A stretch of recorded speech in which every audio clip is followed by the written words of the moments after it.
What's up, guide hunters?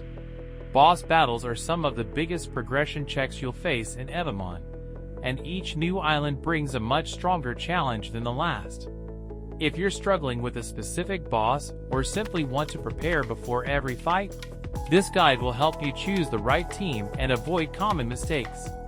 One thing many players do not realize is that defeating every island boss is not required to unlock new islands, because you can travel with a teleporter system. Even so, boss fights are still extremely important, since many main quests require them, and they reward valuable EXP, crafting materials, and other resources that help your team become much stronger. The first boss is Pebbleum in Verdant Valley. It is a level 15 rock type with 142 HP. Water, grass, ground, steel, and fighting attacks work very well here, while fire, flying, bug, ice, and electric are poor choices. If you picked a water or grass monster early on, this fight should be very manageable. Next comes Clam's Fire in Petal Pond at level 30. Since it is a water type, grass and electric attacks are your best options.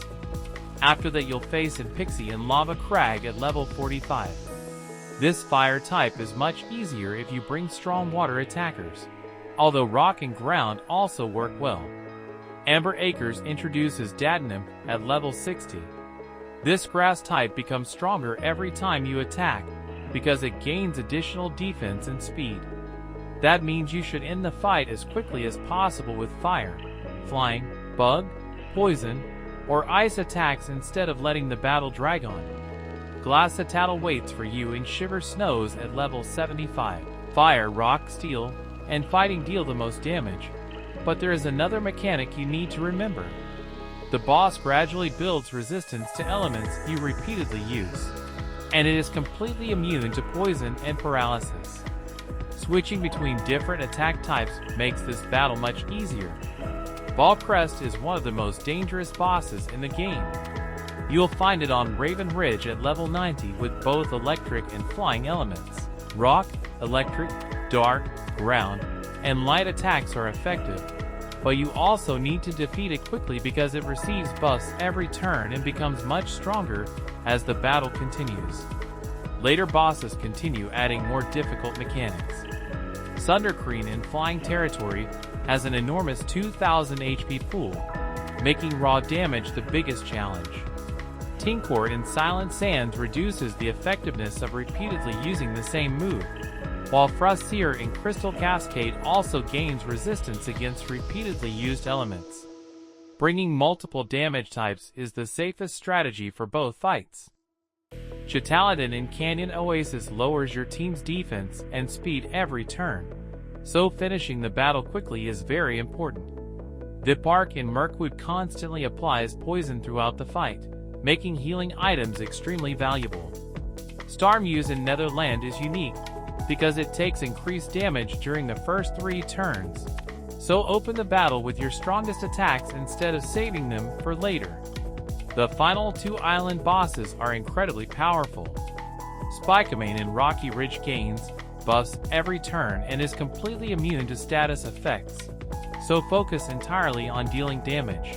Finally, King of Thunder in Thunder Cliffs is currently the strongest island boss in Evomon. It has 4120 HP, restores its own PP during battle, and is also immune to every status condition. Rock and ground attacks are your best choices here. Choosing the right Evomon is just as important as knowing each boss.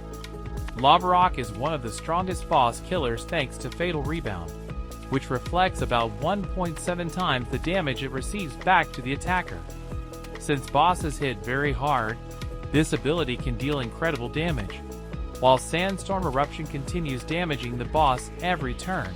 Tarragon is one of the best defensive choices in the game. Its high durability and growth help it survive long encounters, while Seed Bomb provides reliable damage throughout the fight. Wispuff is another excellent option against bosses that are vulnerable to status effects because it relies on poison and hallucination. Just remember that many late-game bosses are immune to status conditions, so its effectiveness drops during those encounters. Before starting any boss fight, Always check the boss element, prepare the correct counters, and pay attention to the special mechanic instead of focusing only on raw damage. A well-prepared team can make even the hardest battles much easier. If this guide helped you defeat more island bosses, make sure to leave a like and subscribe for more Evomon Roblox guides, boss strategies, and future updates.